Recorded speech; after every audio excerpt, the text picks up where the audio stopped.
let me say it this way. When I went to Thailand, I lost a lot of privilege because Thai culture, Thai language, I can speak the language, stuff like that. Yeah. Thailand is 98% Thai people, ethnically Thai. Right. Not including these other ethnicities. They're also Asian, but they're not Thai. Right. So, how is it right to consider that? Well, there's plenty of other factors into this. Is it fair to say that there's Thai privilege in Thailand? Is it fair to say that there's Thai privilege in Thailand? I'm sorry? Take one that you need and just Make a show of it. Yeah. Or maybe this would be another way to say it. If I walk into a black neighborhood, is it fair to say that a black person would have more privilege than me in that instance? I mean, in the instance, not in the. I get the in the world. Yeah, I get that. I walk out of that neighborhood, I still have all my privilege. Even in that neighborhood, I probably have some privilege. Yeah. My main question is, how much is based on the majority? You know what I mean? Like, this is a majority privilege. Right. White privilege is majority privilege. Right. Is that right? That's my question. Is white privilege based on majority privilege? Some of it. Yeah. Right. Some of it is. Yeah. Some of it is based on hate or misunderstanding of the other. Students, if any of you need pens or pencils, there's some right here at the table. Last chance for pens or pencils. Najee, please don't steal my pen. Okay.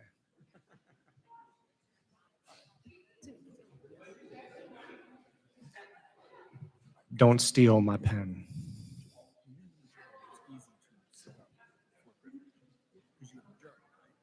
Well, good afternoon. Welcome back to day 2, Senior Thesis Presentations 2022. And before we start, let's give a round of applause to yesterday's participants, our speakers.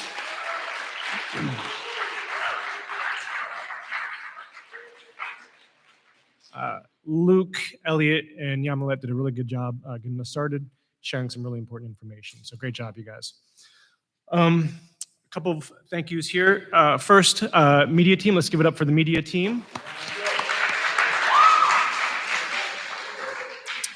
Doing a wonderful job getting our good sides in high definition so other people can stream in and watch us that way.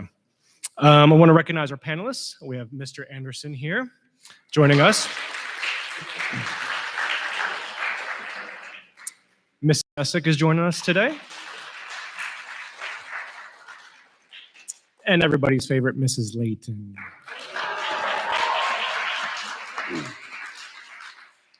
Of course, I have to acknowledge Mr. Hortman.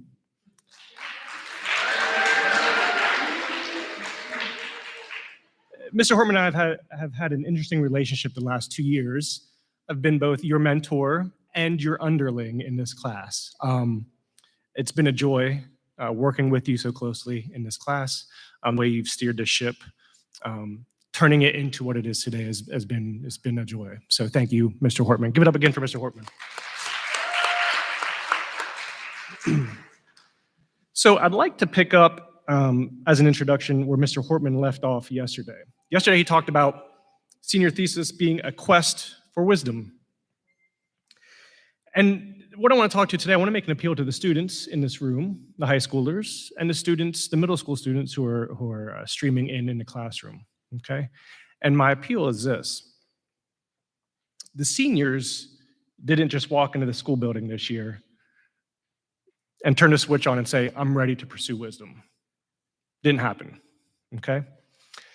Their time here at Logos helped to equip them so they could go through this process of pursuing wisdom. So, students, here's my appeal.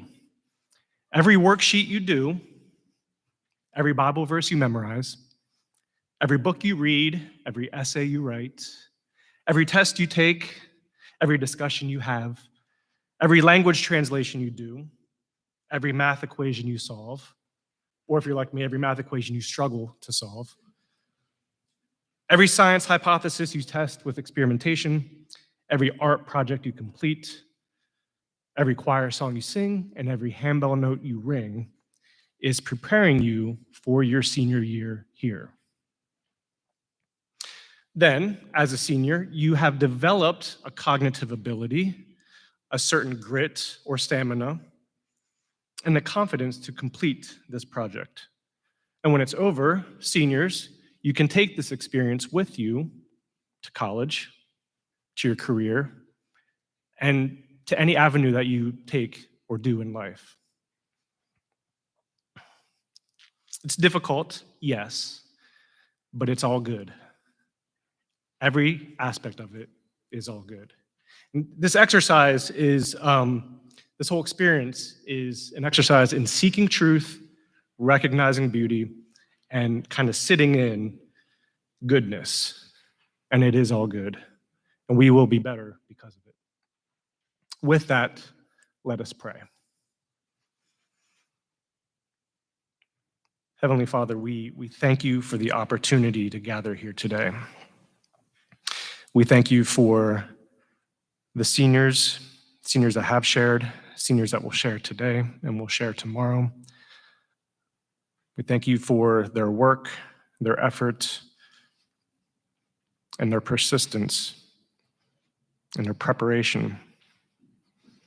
Thank you especially for Nase and Patrick and Miriam as they prepare to enlighten us and share with us today.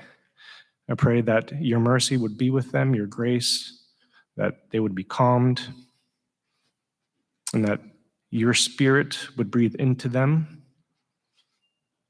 and that your spirit would be with us as an audience, that our hearts would be opened as well as our minds. All right, we pray in Jesus' name, amen.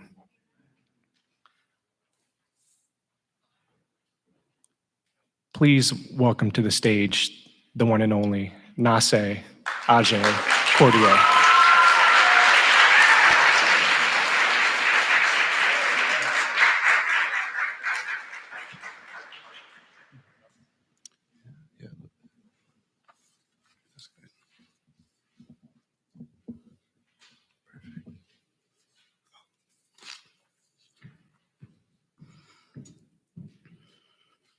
Hello, everyone. Good afternoon. Before we begin, I would ask everyone to use their imaginations, their creative imaginations, and imagine yourself at the beginning of time where parenting starts all the way back with Adam and Eve. Parenting has been seen as many things throughout history, such as ownership over someone, property, and a human being waiting to be nurtured and taught. Parenting was very important. All the way in ancient Egypt, parenting was very important. It was a staple in their lives. Example of this is ancient drawings and art depicting Egyptian families raising their children to be emotionally, mentally, and physically healthy. Parental love was an investment in their children. It was one of their top priorities. Like the Egyptians, it's time today's society hold parenting to a higher standard. Everyone agrees that parents should raise their children while focusing on improving their emotional, mental, and physical health. But society today has neglected on focusing on creating that healthy relationship between parents and child. In order for children to grow mentally, physically, and emotionally, parents must, number one, adapt their parenting style and learn about parenting styles and apply them to their daily lives. Number two, they must understand the gravity of developing your children.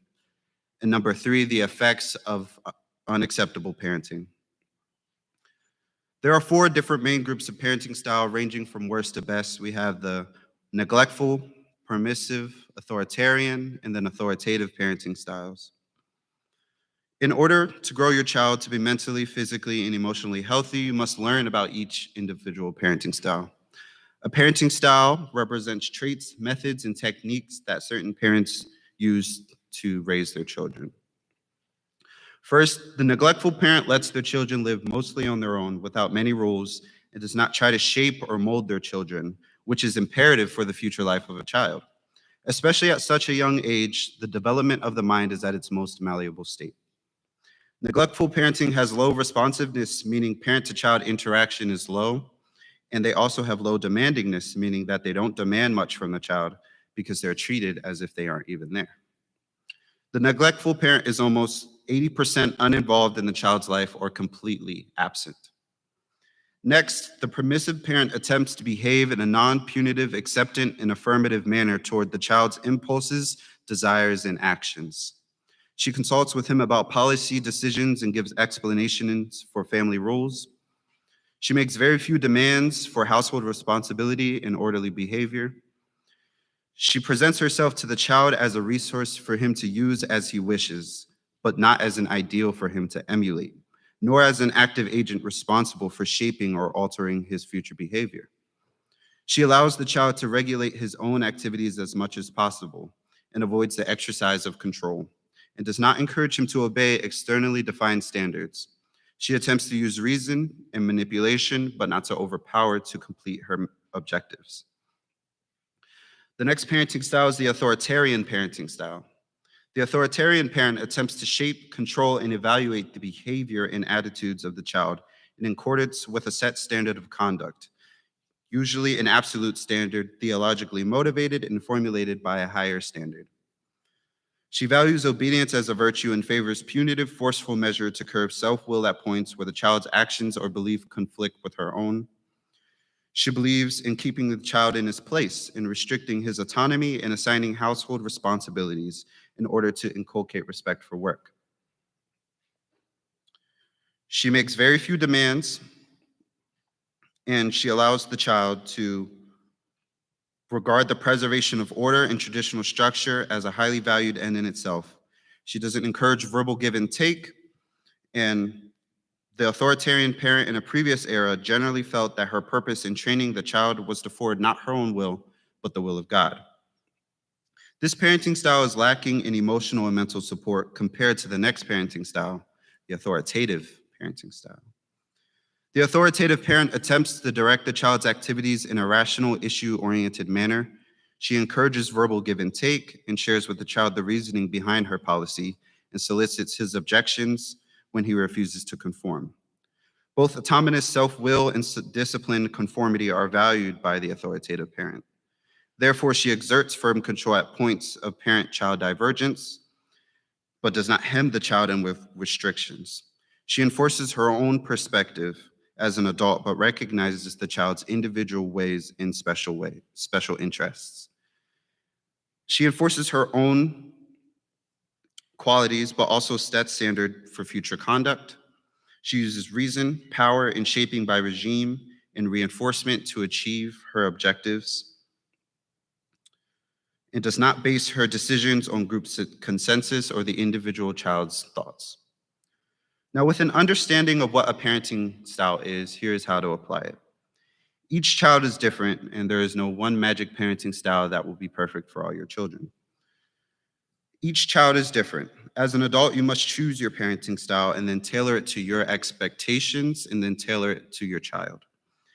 Every parent needs to go through this tailoring process for their children. This means there will be a mix of parenting styles. So you may find that you're authoritative in one area, but authoritarian in another. You will also find in your parenting journey the importance of balance, and that too much of anything can be bad and vice versa. For example, if a parent reasons with their child too much, that can lead to the child thinking they can take advantage or manipulate you. You must establish the position as the adult in the household to create the fair and loving environment everyone deserves.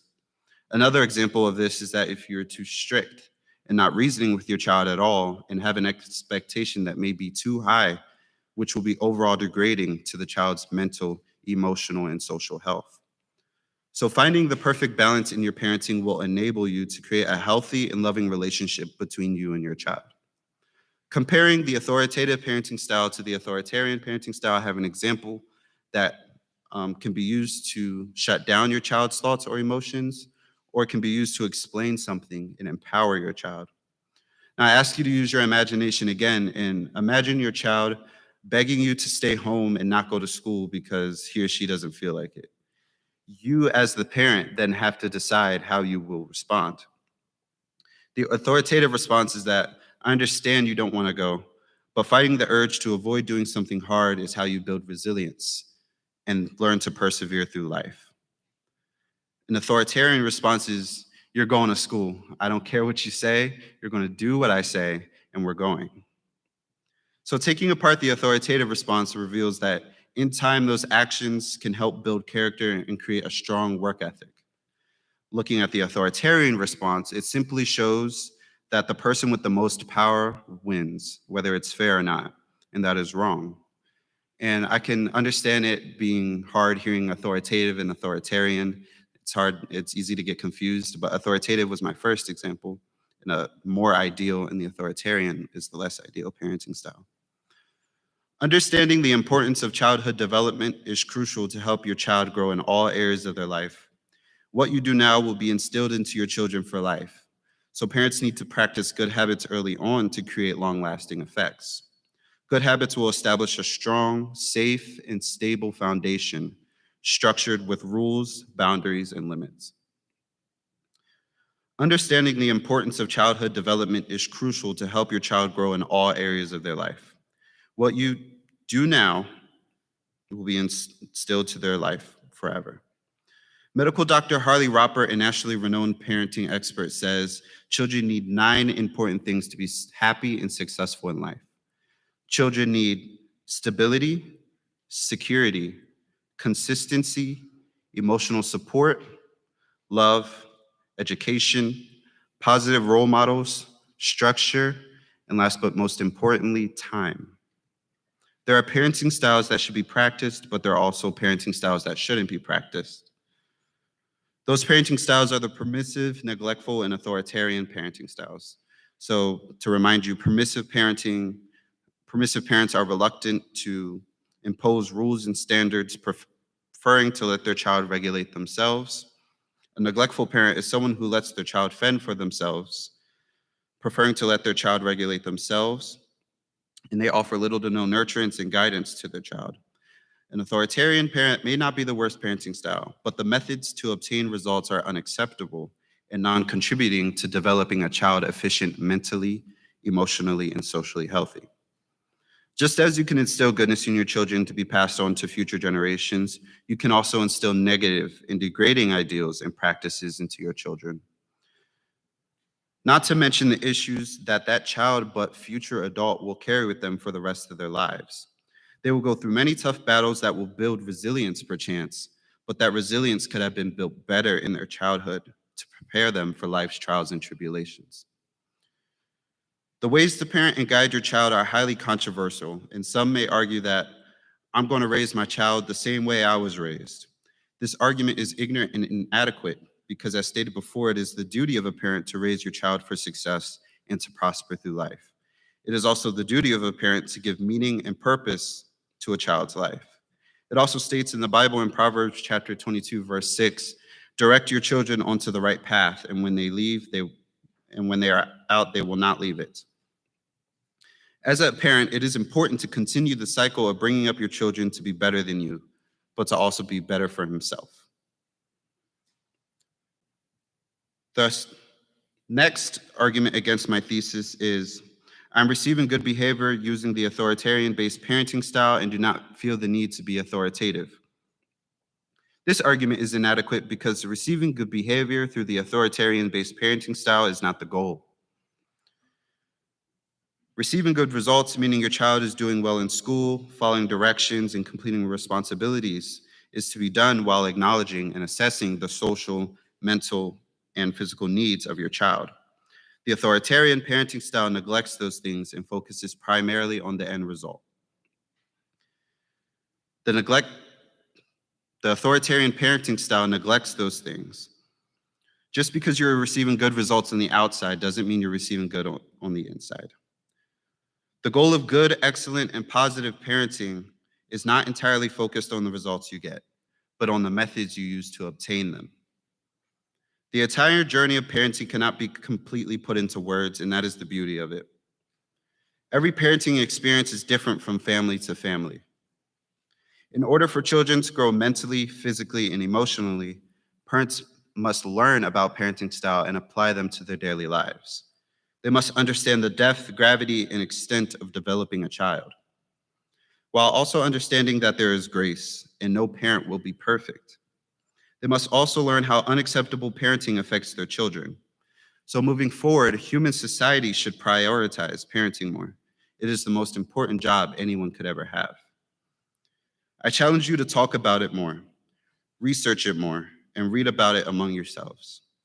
Having a child that is mentally, physically, emotionally, and socially healthy will be the reward for taking the harder path as a parent. Thank you.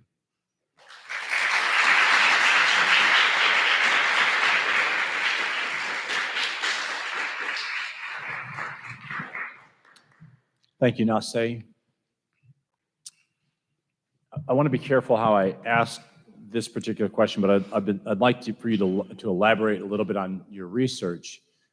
You did an excellent job of laying out the 4 different parenting styles. I thought that was very helpful. I kind of was wishing there were certain adults in the room to hear this.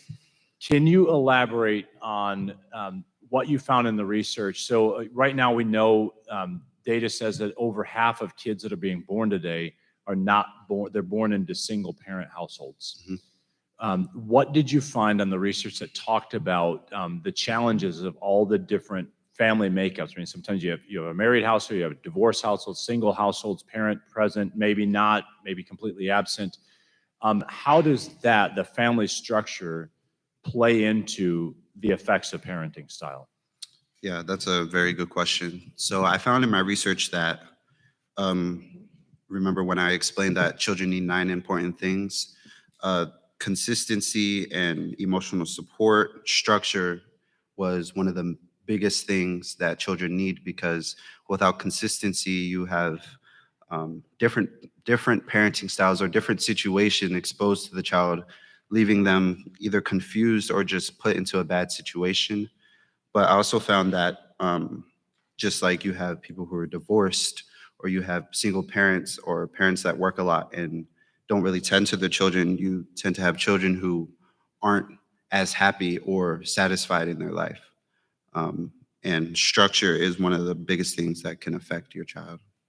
I hope that answered your question. Thank you. Nase, you did a great job. Thank you. Proud of you.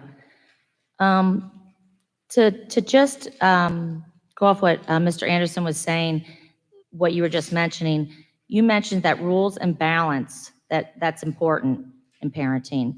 What happens with the parent, or have you done any research on the parent that doesn't necessarily believe that rules and balance are that important? For an example, there's a school down the street that the kids go, they play in the rain, whether it's raining, storming. They don't want, the parents are told, the teachers, they don't need the rules. They just want to do creative play. And that's how that they parent their children. So Yeah, kind of how I answered Mr. Anderson's question, that kind of goes into structure. So rules and balance, it's very important to have rules so your children don't get in trouble. But the balance aspect is that there's some things that they're just going to get in trouble with, and it's a different method of learning. I definitely think the balance should be, you aren't restricting your child and not allowing them to do anything. I don't personally believe it should be that way. I believe that you should help guide them in their life, and that you show them right from wrong. So when they get older, they're able to make their own decisions, the good decisions. okay, I have another quick question. Was there any studies done on parenting that took the 4 main different styles of parenting? I know that you can cross both those, that you were saying that some have a little bit of one and a little bit of the other one, but done on like the 4 main parenting styles that they looked at, said this position, like for example, a military position, or the president of the United States, or a CEO, or anything, teacher, janitor, that they did a study to say, usually if you're brought up with this parenting style, this position would be usually what people tend to be drawn to. Right. And I haven't come across research exactly like that, but what I could give you is that it makes a lot of sense that, say, you live in a military household, so you probably have a lot more rules, or maybe be restricted, or just things are more strict in general. But one of the things that I'm trying to say or break is that you shouldn't raise your child based off of how your life was or like your circumstances or the things you went through. Of course, that's going to have an effect, but it shouldn't take over your entire parenting for your children. It's not fair for them to have to pay for your life that they didn't live. So I believe what I'm trying to break is that, like I said, you need to tailor your expectations. You can have a balance of expectations that aren't too high and still guide your child through life. Okay, but you haven't seen anything like this or like a certain parenting style would say the President of the United States? Right now, Okay, I just was curious about that. The other last thing is, did they break down by chance? Did you find any studies that broke down percentages? Like when they did a study across wherever they did the study that this amount of percent of parents are this type? Did you find any percentages? I was just curious of different parenting styles to see what was more common out there than. right? Not a lot of like percentages. Okay. My research was more, there's a lot of words, a lot of big words, less That's what numbers. parents- So yeah. Okay, great. thank you. Thank you. Awesome job, I say. Thank you. And my question is another, I guess, quantitative question. I'm sorry. But did you find anything in your research, or maybe you can just give me your opinion on the percentage of stable versus unstable children based on the parenting style? I can't give you a number, but for children who were raised by a more permissive or neglectful parent, so I mean, the word neglectful is bad in itself, and you have children who weren't effectively raised. They were more raised by their environment, whatever environment they were in, and tends to be negative. I mean, not all the time, but it tends to be negative. But it does correlate. And there are some situations where a parent can do all they can for their child and follow all the correct steps. And it's up to that child, like at a certain point in their life, like nearing adulthood, that their decisions is not 100% correlated to how you raise them, and that they have to take responsibility for how they act. But it does correlate to parenting sometimes where the child's life could have been way better due to the parenting. And I'll go ahead. Thank you. I'll go ahead and ask my second question. As you mature and you meet other people, meet other students, peers, colleagues at work, and you'll realize, boy, they weren't raised like I was raised. What advice would you give a person who was raised in an unstable household or maybe wasn't raised as you were?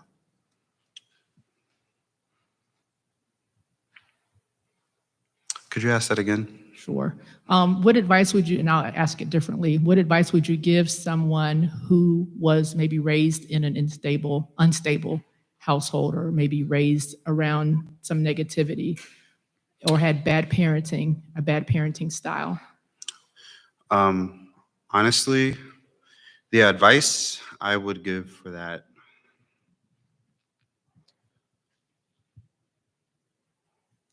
is that the way you were treated and the way you were brought up doesn't have to be the way that you bring up your child.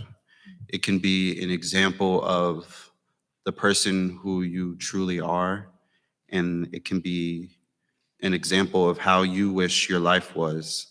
And I think that can be a motivation to you, like whether you're a student here or adult with no children yet and you were raised not the best, it can be a motivation to do better for your children.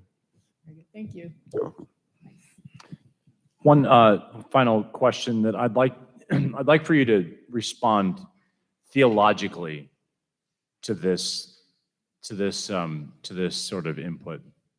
So there's a Latin phrase that says it's tabula rasa, which means blank slate. So I'm going to pretend to be a modern sort of person and say that I believe that kids are born tabula rasa, right, with a blank slate.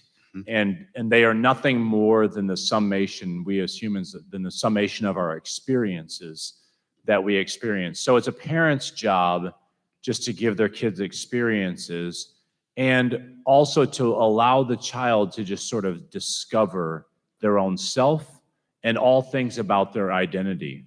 How would you respond theologically, biblically, even Christianly to that particular set of ideas? That's a very good question. I'm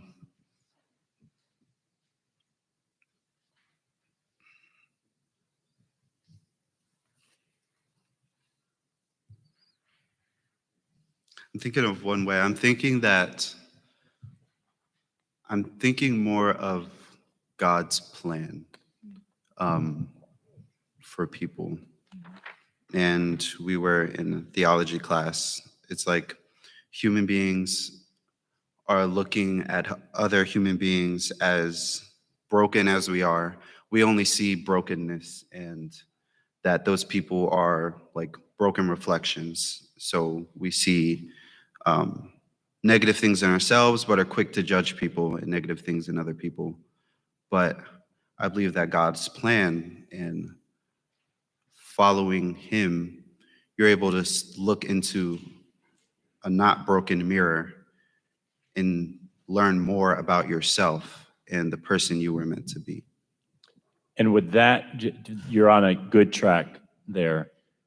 How would you as a Christian take the idea that we are born with the image of God and develop that idea that you just stated? Wait, could you say that again? Yeah, so we're Christians believe that children are not blank slates. We believe that they're born in the image of God, but we are broken, as you were just talking about. We've fallen into sin. Mm-hmm. So how would you take that type of idea? How would that bear on a parent, realizing that they're raising not a blank slate, but a fallen image bearer who's loved by God? How would that impact a parent's approach?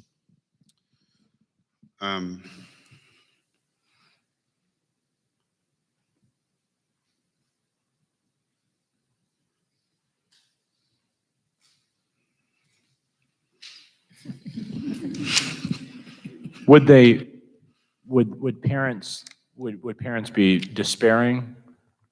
Would they be hopeful? I believe that the parent would be able to relate, because nobody is perfect and that everyone is kind of cursed, put into sin. So I think through that, forming someone for whatever purpose they have is, I think that aspect is not in their hands, and that they can only prepare them with the advice and biblical texts given from the Bible, and prepare them for as much life as they can. But the part of finding your purpose is, I think, through the individual. Thank you. You're welcome. Thank you very much, Nase. Great job.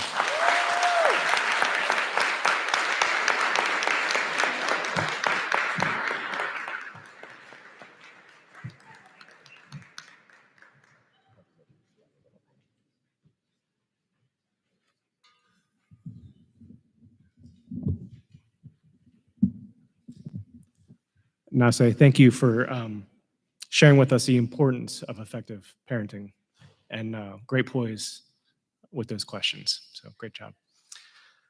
From one important topic to another, this next topic is very delicate, but very important. And I'm thankful, we should all be thankful that we have this space to be able to engage with a topic like this. Okay, and we're thankful for our next presenter, Patrick Duggan.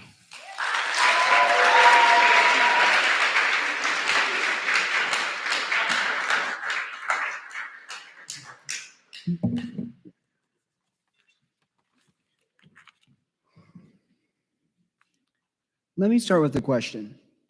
Do you remember being 8 years old? As an 8-year-old, many of us had little or no responsibility, and all of our cares in the world were focused on fun and time with family. Those were the beautiful, blissful days. We were ignorant to the ways of the wide world.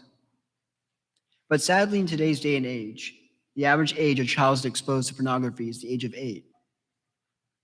Now, before you joke about this, turn to the person next to you, or stare at the floor, we need to consider the serious implications of this it has on our children. Because at this exposure, the full weight of the adult world falls into the shoulders of children, like Atlas' sky falls on Atlas' shoulders in the Greek myths. Does a child really comprehend what they are seeing when they're exposed to pornography? Do you really comprehend what you're seeing when you're exposed to pornography? Does anyone really understand what pornography is? Because pornography is deeper than just obscene material on a screen. The definition of pornography is much deeper and darker than many of you may think. The best definition of pornography I've seen has come from the Catechism of the Catholic Church. And according to the CCC, pornography is removing real or simulated sexual acts from the intimacy of partners in order to display them deliberately to third parties. By this definition, pornography not only desecrates the intimacy and privacy of the people in pornography, but desecrates your privacy because you're being exposed to their lack of privacy. In today's day and age, pornography is very evident in our society, and it's very easy to get accidentally exposed in any number of ways. And despite this fact, we can all agree that pornography still remains a topic of taboo that no one really wants to discuss. What we disagree is the fact that whether living in this hypersexualized culture is one that's healthy to live in, or in fact harmful. But if a prolonged use of pornography continues, there will be detrimental effects to a person's psyche. Of the plethora of ways pornography can be harmful to a person's psyche, 3 will be outlined here. Negative physical changes of one's brain chemistry, the deterioration of mental health, and the perception of intimacy and human value. Now, every day, we have a different drive to and from work, to and from school, and we have different media that we consume on an everyday basis, from the books we read, to the music we listen to, and the movies we watch. All these experiences in the media we consume shape us who we come to be, and have very influential effects on who we are. Now, in an instance of trauma, when someone experiences something that's traumatizing, there are many chemicals active in your brain during this time. And most notably, there's a chemical known as neuroepinephrine, which is active during instances of trauma. Now, neuroepinephrine has a unique chemical property that whenever it's induced into your brain, it actually burns a chemical and physical scar on the outside of your brain that allows you to see what you've been exposed to for many years afterwards. This is how PTSD and many other things allow you to remember horrific images from many years later. Interestingly, however, when you view pornography, the same chemical is actually active in your brain, meaning that literally you're traumatized by an image of pornography. Now, if you think back to the 8-year-old child, as aforementioned, when this child is exposed to something he's completely unprepared for or has no comprehending of, this child can remember that same horrific image for many years afterwards. In fact, D.J. Human, an international speaker and author on the subject of pornography, wrote how when he was in the 2nd grade, he was first exposed to pornography and remembered that same image for 20 years afterwards. Now, pornography can change you more than just scarring your brain. In fact, there are 4 main changes your brain undergoes during a pornography addiction that are consistent across the addiction spectrum, from nicotine to alcohol to opioids or many other changes. And these changes are sensitization, desensitization, hypofrontality, and the malfunctioning stress system. And we'll go over each in turn. Now, hypofrontality or sensitization is pretty easy to define at first. Basically, sensitization is just a memory that triggers cravings. That's all it is, a memory that triggers cravings. And while this may not seem that bad or natural at first, it leads to something much deeper and darker, desensitization. Now, desensitization is more colloquially known as tolerance. And as many of you may know, tolerance is when your body builds up an immunity to a certain drug that prevents you from feeling the same high as before and more times of consumption or more of that same drug needs to be consumed in order you feel the same euphoria as before. Now, a misconception, however, about tolerance is that your body just gets used to it as you get used to a bad smell or a paper cut in your finger. It's actually your brain destroying the gray matter portion of your brain in order to help curb your addiction. The gray matter of your brain houses the pleasure receptors that allow you to feel pleasure when you consume a certain thing or do a certain activity that is pleasurable. But during an addiction, you're constantly overstimulating these pleasure receptors to a point where they're just overstimulated. And your brain destroys some of those to try and help you get out of that addiction. Although this has the negative side effect that it drives many people deeper into their addictions and causes other people to be depressed. Now, the third change, hypofrontality, affects a different portion of your brain, the prefrontal cortex. Under its normal operating functions, the prefrontal cortex is extremely important and houses a logic, reasoning, and common sense portion of your brain, basically the little voice in the back of your head telling you not to do stupid things. But when you're experiencing hypofrontality, it's actually the shrinking of your prefrontal cortex. And this happens because whenever you overconsume a drug, the voice in the back of your head is telling you, obviously, that you shouldn't be doing that. When you're constantly ignoring yourself, telling you what to do, your prefrontal cortex shrinks and loses power. And soon enough, you will be utterly helpless in stopping yourself from overconsuming on these drugs. That's why it's just not as simple as telling someone not to just stop drinking or stop watching pornography, because many people physically cannot do that because they've lost that ability. Now, the fourth change affects your stress system. Your stress system, when it's functioning normally, is very important. It regulates the flow of stress hormones inside your bloodstream, but it also controls your flight or fight response. Now, when it's malfunctioning, however, it ejects extra dopamine and cortisol into your bloodstream, intensifying even the smallest of stresses into very strong cravings that are very hard to resist. It also further inhibits your prefrontal cortex from its normal operating procedures, even more so than it's already been affected. And lastly, it also causes you to develop these withdrawal symptoms because your brain is so hyper-focused on this drug, you just cannot go without it. Now, pornography changes your brain from a state of normality into an addicted, hypersexualized one through changes known as sensitization, desensitization, hypofrontality, and a malfunctioning stress system. Now, the second reason why pornography is toxic to your psyche is because the effect it has on your mental health. Now, every person in this room has physical needs. We all need to eat, breathe, and sleep. We also have emotional needs that need to be tended to. These ways to take care of these emotional needs include healthy expressive emotions, talking to other people, and seeking help when you need it. However, when you try to hide behind these emotions through a third-party substance or just ignore them altogether, that is extremely detrimental to your mental health and your well-being in general. When someone uses pornography in order to try to escape these feelings, or in fact uses pornography recreationally, there are very many detrimental side effects to your mental health. And these effects include, but are not limited to, low emotional well-being and self-esteem, depression, anxiety, stress, even trouble with social function. In addition, it can cause you to be lonely, have poor self-esteem and overall mental health, and have be increased hostile, have more aggression, and cause you to lose attraction to your actual partner. It can also even cause you to have less sexual and relationship satisfaction with your partner as well. Now, the question is, why is pornography cause these detrimental mental health effects to you? And the question can be found of what is pornography itself. It goes back to the original question. Much of pornography is very violent and disturbing and unnatural.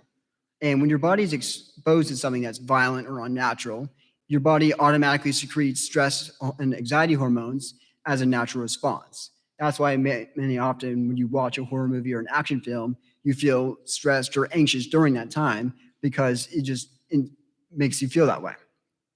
Now, when you're going into watching something that's going to make you more stressed and anxious, while feeling stressed or anxious or sad or tired, these effects you receive from watching pornography are only going to get amplified and create what's known as an addictive cycle, because you seek release from emotions that are negative by watching something that is going to make you feel even more negative. And you're going to seek another release from that, but it's only going to lead you back to what the original source of these negative feelings were, which would be pornography in this case. Now, the third reason why pornography is toxic to your psyche is because of the way it causes you to objectify other people.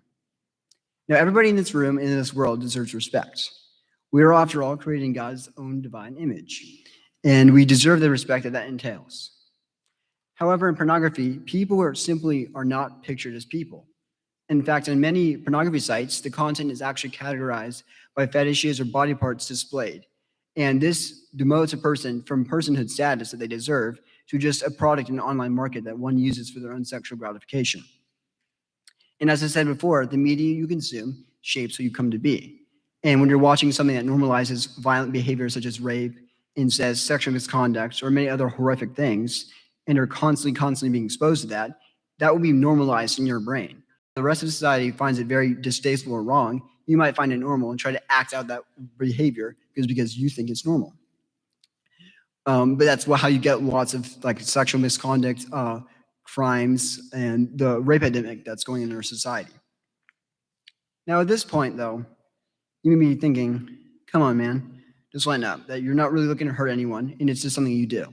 And maybe you don't even feel any of these side effects, which is possible. But even if you don't feel any of these side effects, a reason you should not watch pornography is how it contributes to human trafficking. Much of pornography is actual evidence of human trafficking. That's why there's rape, incest, murder, and other horrible things, because many of these people are being forced to do those things. But you may be thinking that pornography is a reputable business. They pay their taxes, they pay their employees, everything's all right. But that's simply not the case. While some of these are paid actors, even those who are horribly mistreated, and as I said, sex trafficking is a huge problem. In fact, in 2016, 4.8 million people were sex trafficked, and 21% of these sex trafficking victims are children, and the average age of trafficking victims is 13. On one hand, our society maliciously whispers enslavement under a false guise of freedom. Now, today we've discussed how pornography can chemically and physically change your brain, how pornography can contribute to a deterioration of mental health, and how pornography can cause you to objectify other people. Now, there are many kinds of drugs out there, and some people will tell you never try any drugs, and some will even go as far as to tell you that you'll be damned for all eternity just for using one drug. But that's not my point here today. Today, my point here is to tell you that pornography is the worst kind of drug. The damage it wreaks in your brain is unprecedented compared to other drugs, and is the hardest to quit. Stay away from pornography like you'd stay a raging fire or a lethal animal. Don't indulge, support, and condone sex trafficking, and reject the vile sex culture for society. And I challenge you all to remember Philippians 4:8. Finally, brothers and sisters, whatever is true, whatever is noble, whatever is right, whatever is pure, whatever is lovely, whatever is admirable, if anything is excellent or praiseworthy, think about such things. Think and indulge only on godly things. Thank you.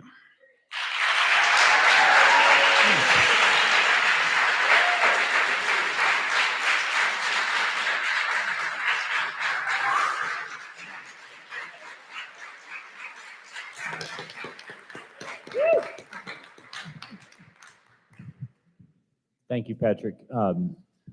Really bold and timely topic, and thank you for tackling it. Let me make the whole room uncomfortable more than that presentation did. The reality is with smartphones and widespread internet, more pornography has been seen. Probably even if we were to survey our student body here, you know the data would suggest that high percentages of students have probably viewed it and maybe are viewing it. Okay, so I love that you got into the brain science. So I want to delve into the brain science. You gave us some great data that shows the chemical, biological, physical effects of viewing pornography that are long lasting. So I think that's really excellent. At the same time, young people do not have well-developed the prefrontal cortex is not actually fully developed, right, until into the 20s, right? Yes, We know that the prefrontal cortex is responsible for thinking about long-term consequences, which is why middle school students make a lot of bad decisions, right? Because they don't always think about the long-term consequences. Right. So what would you say to your fellow student body today, knowing that their prefrontal cortex is, and maybe not just to them, but also to their parents, what would you say to them and to their parents about how they should be approaching this right now in a culture that's so permissive, that says like this is normal, TikTok, Instagram, everything, sexualized everything. What would you say beyond, what advice would you give beyond what you just said in your thesis? Okay, so the first advice I would say is you have to deal with healthy emotions in a healthy way. Because many times we seek things like pornography out of a sense of fulfillment. We need to be fulfilled because we are the hole in our heart. It can only be filled by God. Having good relationships helps too, but that hole we're always going to be seeking to be fulfilled. And so the first thing I would say is like you have to deal with those emotional needs. If you're going to seek fulfillment in other sources outside of Christ, it's only going to lead in heartbreak and paths of destruction. And I also say find a good support group. There are many nonprofit organizations out there that are very outgoing and can help people. Some I know about are under like New Life Ministries, or Every Man's Battle is a good one. It provides a healthy support group for any man or even women. They have one for women too, undergoing this addiction. There's also Fight the New Drug, which is a website that I use for a lot of my scientific things. There's also Mark Men for Christ, which is another support group. So I think, first of all, you have to deal with those emotions healthily. And as I said, you have to seek help too. Because the truth is a lot of people, it's not a normal thing to do, but it is a normal desire and a struggle that everybody struggles with. And you have to find people who are going that same struggle that you can like kind of together fight that battle, if that makes sense. Great job. Question that I was wondering, that you kept talking about the prefrontal cortex and how it changes. And my question would be that, can you change that effect is that possible to actually, like you said, that some people are doing it 14, 15 years and have many, many years of problems because of it. But can someone that's been watching pornography that long actually change that gray matter or your frontal cortex? Yes, I think that's the beautiful thing about the brain. As much as you can destroy it by doing stupid stuff, you can also rebuild that. And the ways that you have to rebuild it are, first of all, you have to stop in the first place, because that's the stuff that's destroying your brain in the first place. You have to get rid of, and it's completely reversible.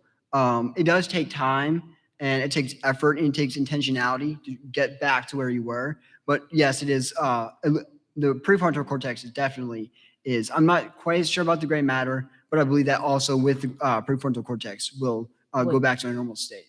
Okay. And then another quick question that I have is, you talked about the average age to watch pornography is 8 years old, which is just so disturbing to me and sad, but very interesting. We need to all realize that it's happening. So thank you for that detail. But when you were talking about that they're exposed to it, and then on the flip side, they're exposed to watching it, what's the age group that they're participating in what someone's watching, if that makes sense? I'm not quite as sure about that, but I think the answer is more younger people, because I mean that's the people who are more attractive in a lot of cases, and are more that more people want to watch attractive people, as horrific as that is. So definitely the people who are participating in it are usually younger. But as I said, the average sex trafficking victim's age is 13. So a lot of that is corrupted. And another thing about that is a lot of times it's not just they're kidnapped off the streets. A lot of times, more times actually, it's actually coercive, that they're coerced in doing that. And especially like vulnerable groups such as minorities or people who have mental disabilities. It's just those people are very susceptible because they get faked out. They are offered to get paid or a good job, and they end up behind the screen. Right. And with that, I'm going to ask another question. I'm sorry, is that okay?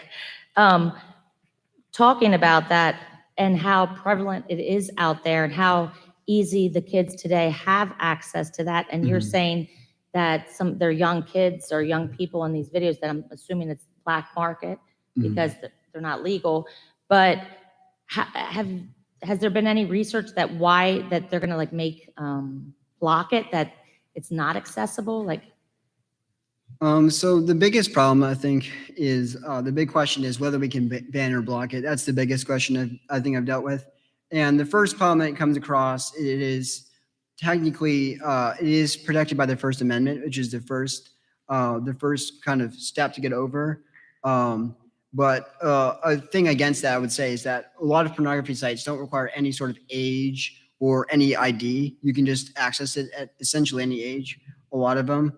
And the American government really hasn't done anything to try and block that. There was a Senate hearing about blocking or banning pornography. It didn't get anywhere, unfortunately. Even if they were younger, even if they are not of age?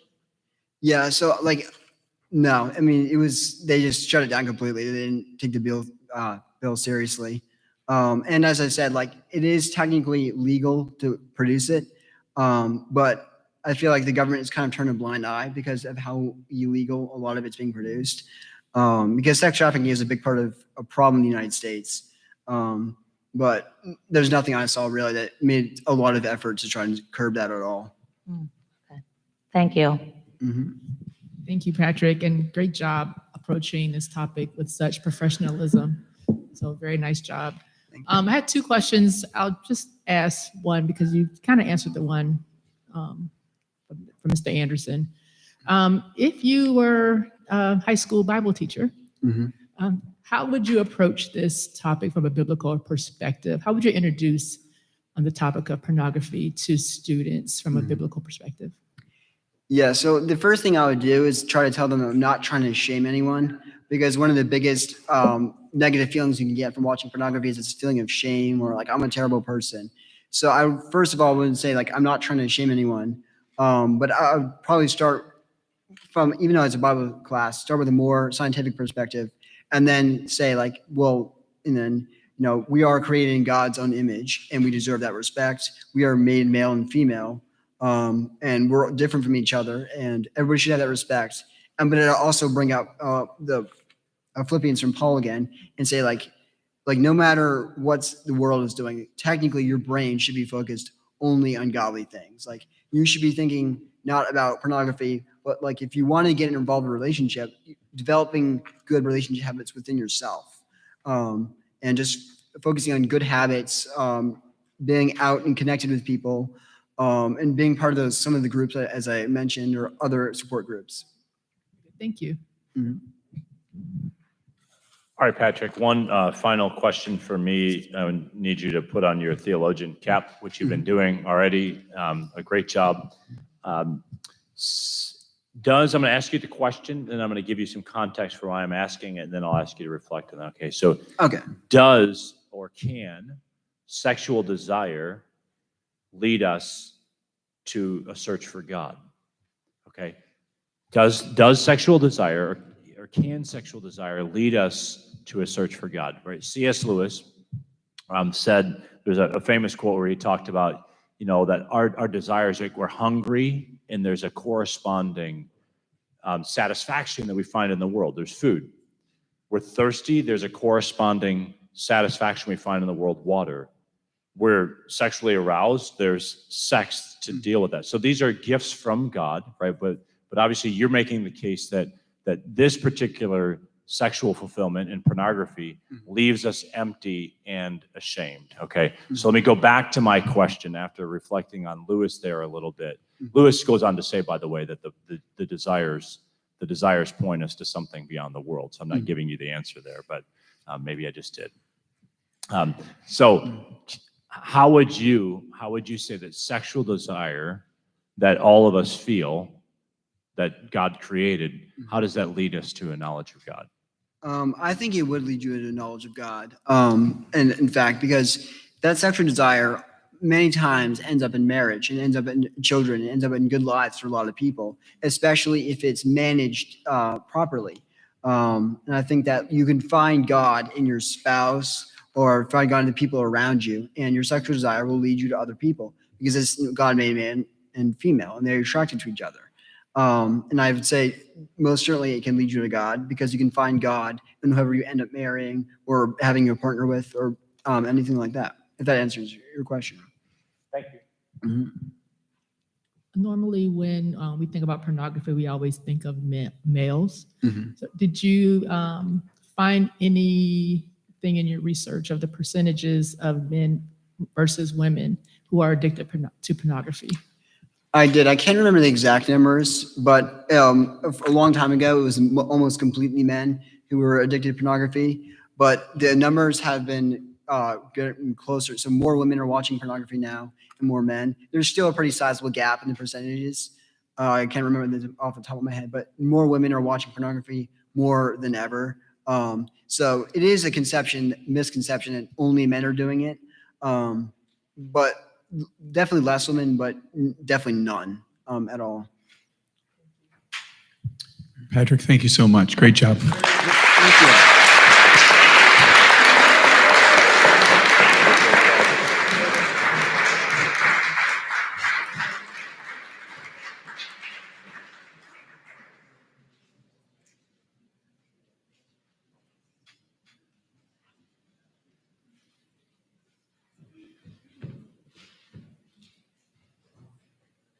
Patrick, we thank you for your courage to tackle that topic this school year. Okay, thank you. We are going to take a 5-minute intermission. Before you get up or stand up, we're just going to make sure bathrooms are open. You're able to use them, but you have 5 minutes. We will return in 5 minutes. Thank you.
All right, let's find our seats, please.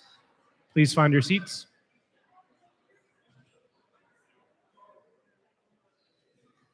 Henry. Henry. Henry. Thank you, Henry. Thank you, Henry.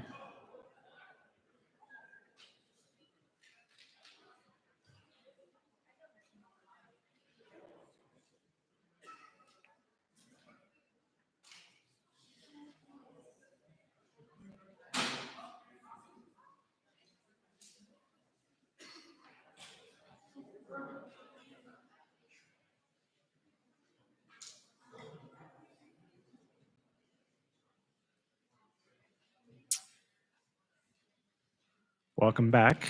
I hope it was an enjoyable break for you all. Up next, we have our final presenter to talk to us about something that's sometimes difficult to see, but is certainly there. And so please welcome to the stage Miriam Monticchio.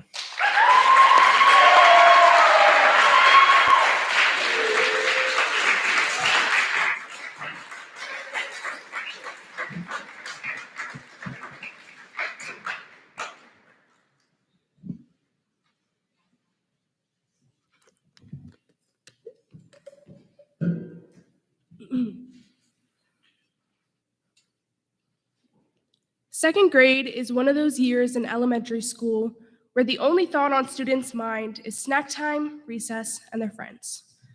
But maybe you had to leave school for a reason that you were unaware of or that you had no control over. Or imagine you're a college student and you're voicing concerns about your test scores because you have dyslexia, but your professor ignores you. Or maybe you have uncontrollable tics and it happens during class, and students and teachers voice their concerns. This is a reality for a lot of neurodivergent students across America. One student from Logos Academy, whose identity will remain anonymous, says that they were not able to perform in the ways as everyone else did around them, and this made them assume that they were not good enough.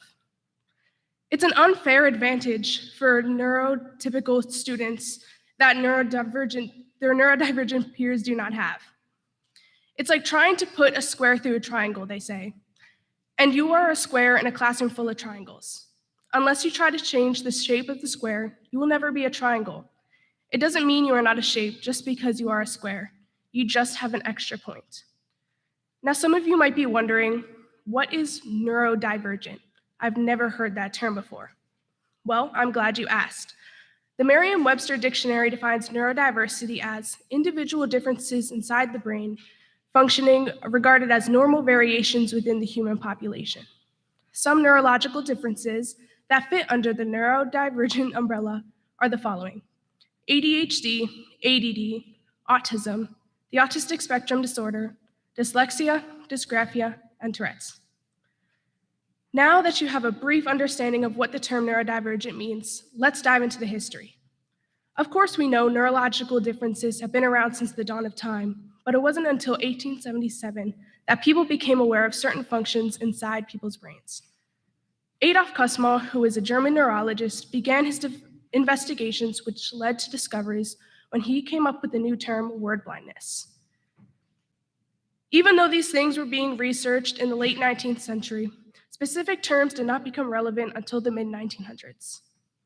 The 1990s is when the autistic rights movement took place, and this is when recognition finally began to take off. And in the 21st century, 4 acts have been passed to support these with people with neurological disabilities. In 2007, the Office of Civil Rights released the Dear Colleague letter, which prohibits schools from discriminating against students with learning disabilities. The most recent case being, however, the landmark case Andrew F., where the Supreme Court introduced a ruling that enables a child who has a diagnosis fitting under the neurodivergent umbrella to receive special education to further help them in their schooling. But it might not be as great as it seems, because a recent CNN study estimated around 7 million students in the US who qualify for an individualized education program, otherwise known as an IEP, feel as if the education system has let them down and they are not receiving what they were legally promised.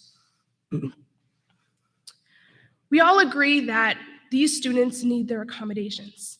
And in Genesis 1:27, it says, "So God created man in his own image. In the image of God, he created him. Man and female, he created them." As a Christian community, we should be able to see everyone as our brothers and sisters in Christ and try to work to help those just as we would want others to help us. And although we already have a lot of accommodations, we should make access easier for these students because there is already a lack of equity and they should not be left behind. There are many things that come up in my topic when I was doing my research. The first is that there is a lack of recognition for neurodivergent students. It starts in the medical field, sadly, where doctors are 14% less likely to want to diagnose a child when parents voice concerns about their children. At the age of 2, parents will voice concerns about their child having autism, but because of the delays, they won't get diagnosed until around the age of 5.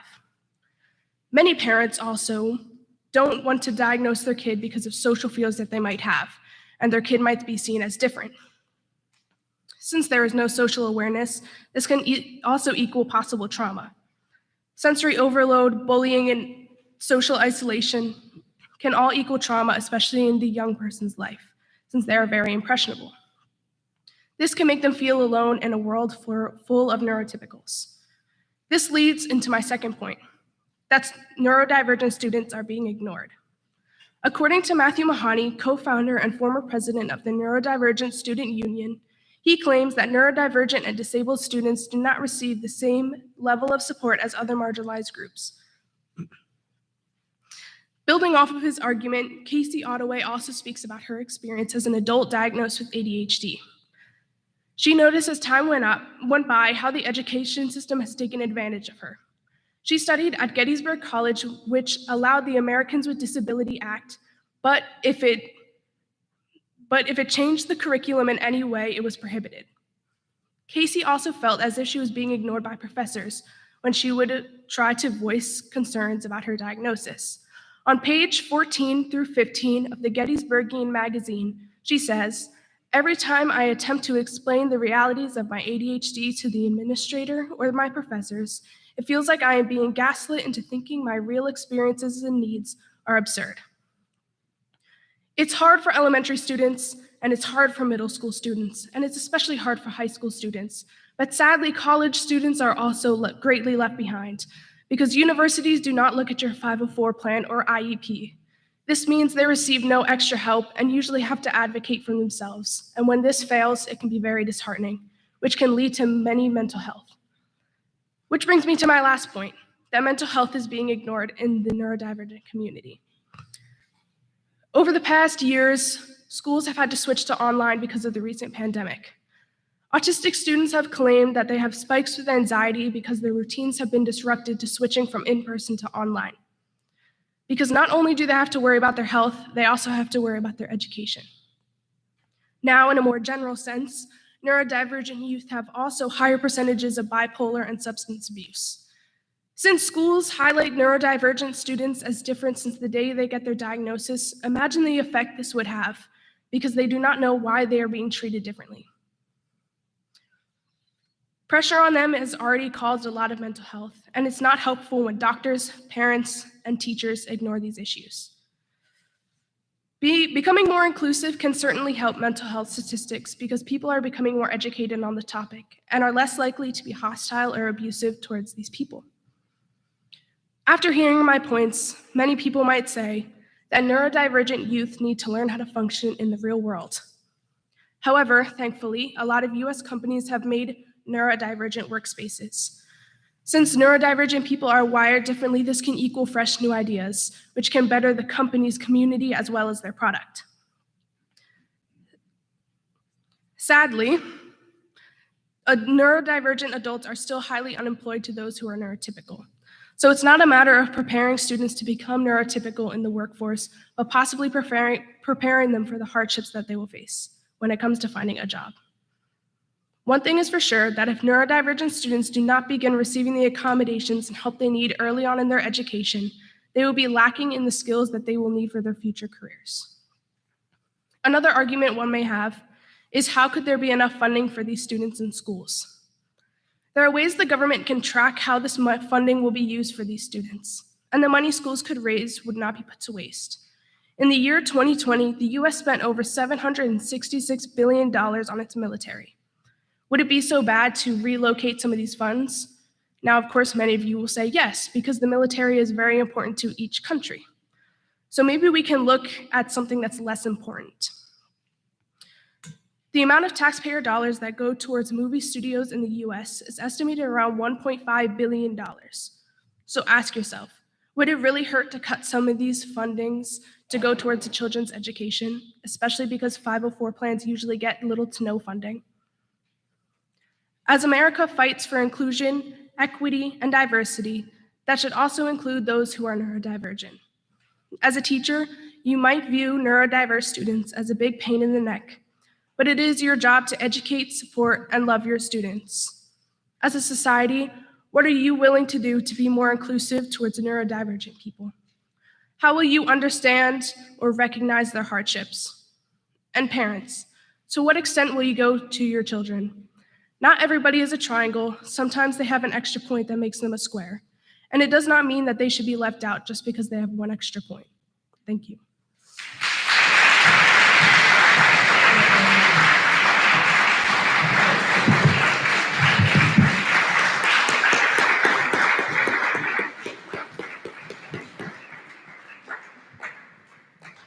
Thank you, Miriam. Excellent topic. Very informative, especially for a school. As a school leader, I really appreciate that. I'll have a second question for you on that. Let me ask a combative question first. It's not combative, actually, just respond to this. You said in your research that 7 million students have been diagnosed with an IEP related to a neurodivergent disorder of some kind. You talked about 504 plans as well. And yet in your topic, you made a couple of points that they're being ignored. Can you elaborate a little bit on that? 7 million seems like a decent number. And one of the things I've grown up, I'd say in the last 10 to 20 years, I've heard in the media, and I'm not saying this is correct, it's a talking point that's out there, that some neurodivergent disorders like ADD are overdiagnosed and therefore overprescribed. Okay, so take all that, and can you give me a response to that based on the data that you've given, based on what I've said? Can you maybe elaborate a little further? Is the topic really being ignored? That's a good question. Thank you. It's kind of difficult for my topic because I do cover elementary through college.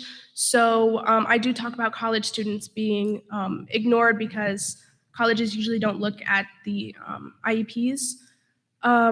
For elementary through high schoolers, I'd say it's just a matter of the stigmas around the topic, whether that be they're ignored, especially because just because they are diagnosed and given these accommodations doesn't mean that teachers will really give into that, or maybe they'll still have their own personal stigmas.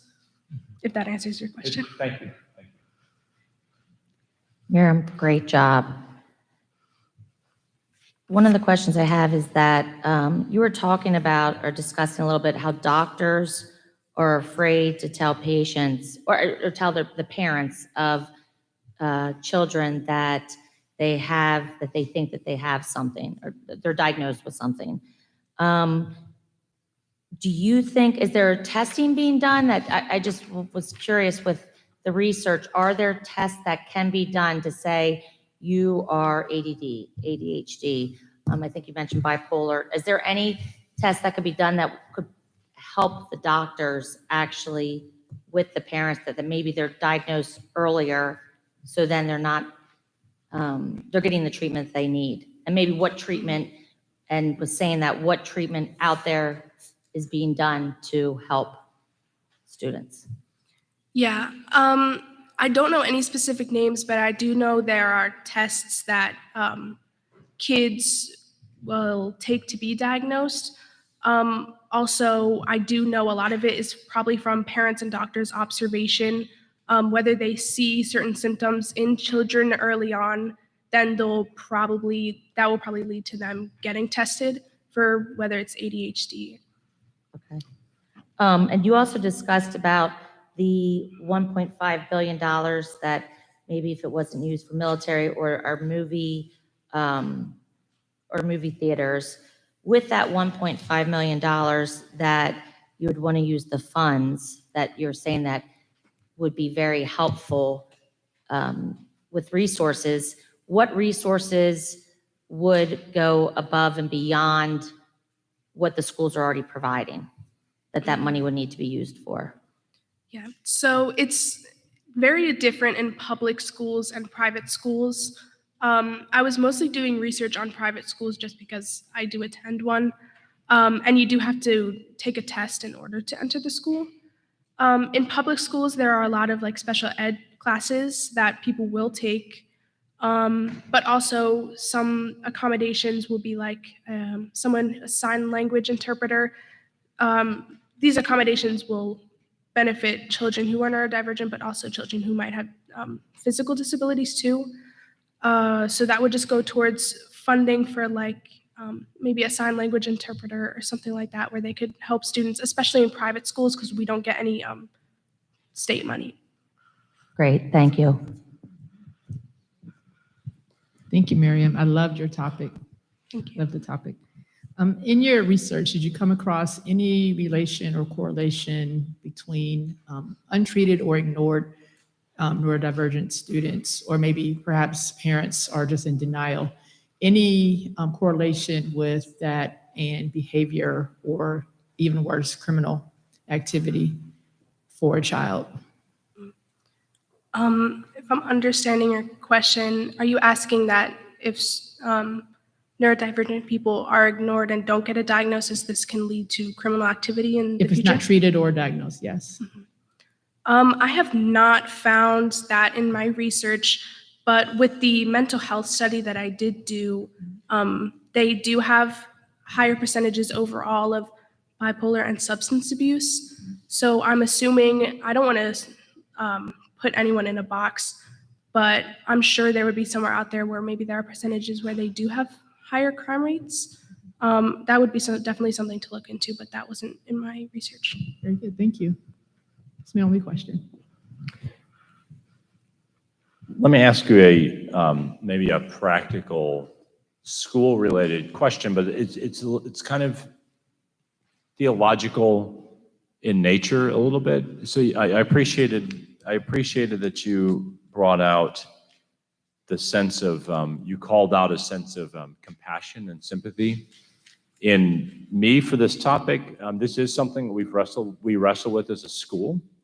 And we, as educators, broadly speaking, of schools around the area, wrestle with this: is how do we care well for students who have these particular needs? I'm aware of one school in our community who, at one point, had over a third of the kids had. It's very common actually to have IEPs. A third of the students. Now, if maybe in your research you came across what an IEP looks like, I have colleagues who write IEPs, so I know there's substantive documents.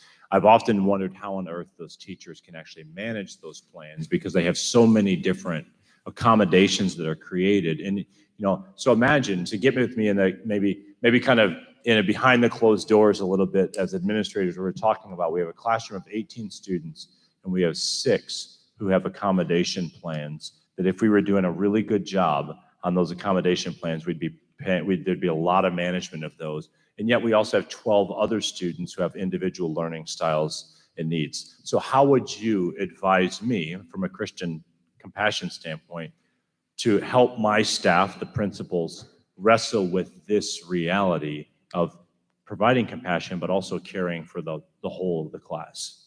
Mhm. That's a good question. Thank you. I do think that there should be certain trainings that teachers do, which I'm not sure if they already do, which it would be really great if they do, to help these students. It is a difficult situation when there's a variety of kids in the classroom, those who might have a 504 or IEP and those who do not, because there is a concern that if there are students in there who don't need any extra accommodations, that they'll kind of be like pulled behind with the other students and kind of just dragged along.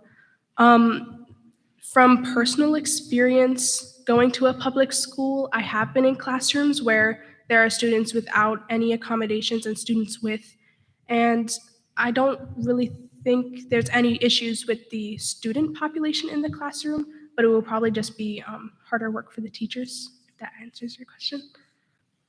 Thank you. Just one more, Miriam. Do you think it is proper for a private school not to admit a student with any type of neurodivergent disorder or issue? One thing I do like about Logos is I know that there is a large group of students here who are neurodivergent, which is very wonderful to see. It is a tricky subject, especially with schools like Logos, where you have to take a test in order to enter the school. I haven't really come across anything in my research that would kind of cover that. So personally, do you think it would be a disservice to admit a student if we don't have the proper accommodations to serve them? I mean, that really just comes down to the school. I personally don't think parents should put their child through a school where they don't offer any assistance, because that would kind of just be cruel. Thank you. Thank you.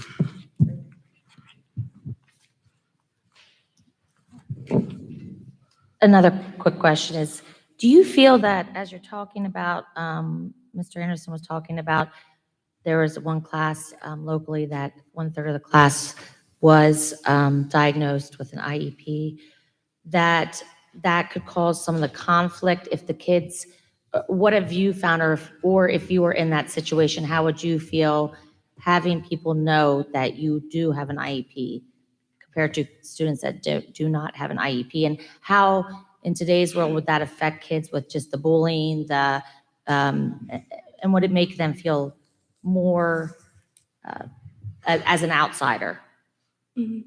Yeah, that is a very good question. Thank you.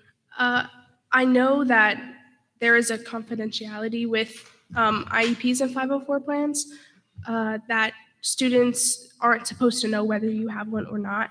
And that's really all up to the person to decide whether they want to tell their friends or classmates. But it can be very hard if you do have a 504 plan, or an IEP, and you're kind of seen as different, which is part of my whole point of being up here speaking about this, because they shouldn't be seen as different because they have these learning accommodations. It's just they have a different way of learning, and that doesn't mean they're not smart or as bright as everyone else, but it's just a matter of raising this awareness so they don't have to feel ashamed for it. And to your point, that Einstein had ADD or ADHD, which I'm not sure exactly which one, and he's brilliant. So do you feel that it's not acknowledged enough or discussed enough, since it is newer with some of these different acts that have come out, that maybe if it is talked about more, that it would be less traumatic for a student, or for a student to feel more left out?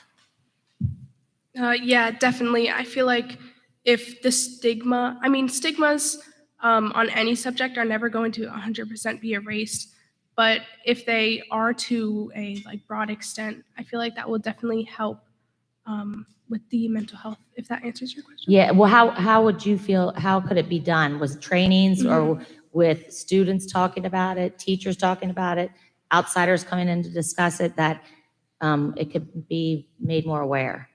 Yeah, definitely with whether it's in your classes or discussed with an outside person coming in. I know like schools will have people come in and talk about like suicide awareness, which is a good thing that should be discussed. So just having like people educate kids on the topic will create less of stigmas that will arise in the future. Okay, great, thanks. Miriam, no more questions. Well done.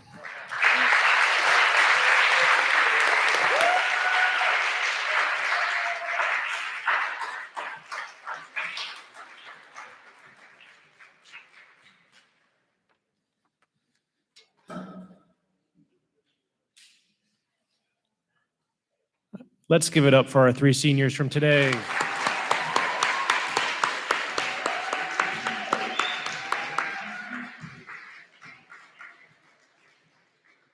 Let's also give it up for our panelists who asked great questions.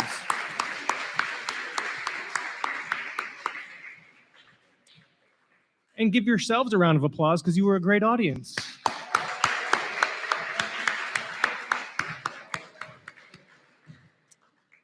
So we have 3 more presentations that will happen tomorrow morning from 9 a.m. to 10:30 a.m. So sorry to the 3 who still have to go. You still have to go tomorrow. So, but we are excited to hear what you have to share with us. They're very good topics.